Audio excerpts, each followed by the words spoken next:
प्रथम पठन प्रवक्ता जेरेमिया ग्रंथर पाठ अध्याय 20 10-13 पद पर्यंत। महायुद्ध सदृश प्रभु आम संगरे अछंती। अनेक एहीपरि कानरे कुहाकुही हेबा मु शुणिछि एवं आशंका चतुर्दिगरे घेरी रहिअछि। सेमाने कहन्ति, देख विरोधी अभियान कर, आस आमे तांको विरुद्धरे अभियोग करिबा।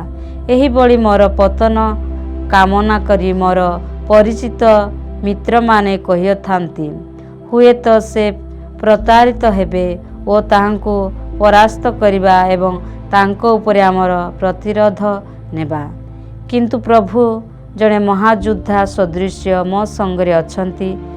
एहेतु मोर जंत्रणाकारी माने झुंटी पड़िबे, मते परास्त करिवे नाही। से माने कृतकार्य हेबे नाही, बरं अतिशय लज्जित हेबे। से मानकर अपमान चिरस्थायी हेबो एवं ताहा केबे ही विश्रुत हेबो नाही। हे सेनाधिपति प्रभु, तुम्हें धार्मिक को परीक्षा करिथाओ एवं ताहांकर मर्म ओ अंतकरण दर्शन करिथाओ।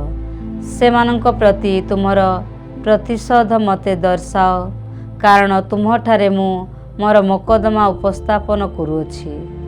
प्रभुंक स्तव गान कर, प्रभुंक प्रशंसा कर, कारण से दुराचारी हस्तरु दीनहीनंक प्राण उद्धार करिअछंती। यह ईश्वरंक वाक्य। ईश्वरंक धन्यवाद। साधु जहनंक लिखित सुसमाचार पाठ अध्याय 10 पद संख्या 31-42।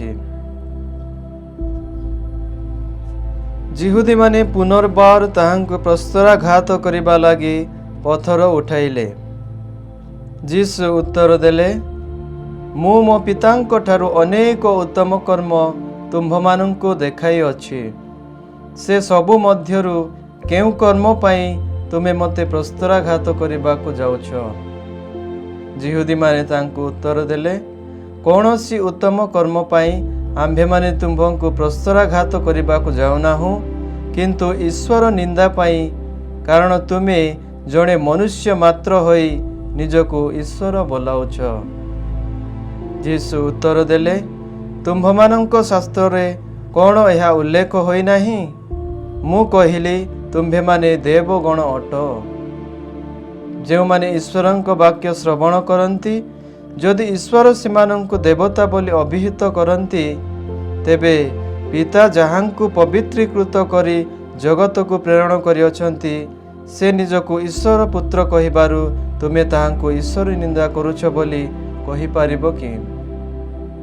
मु जदि मोर पितांक कर्म साधन करे नाही, तेबे मते विश्वास कर नाही।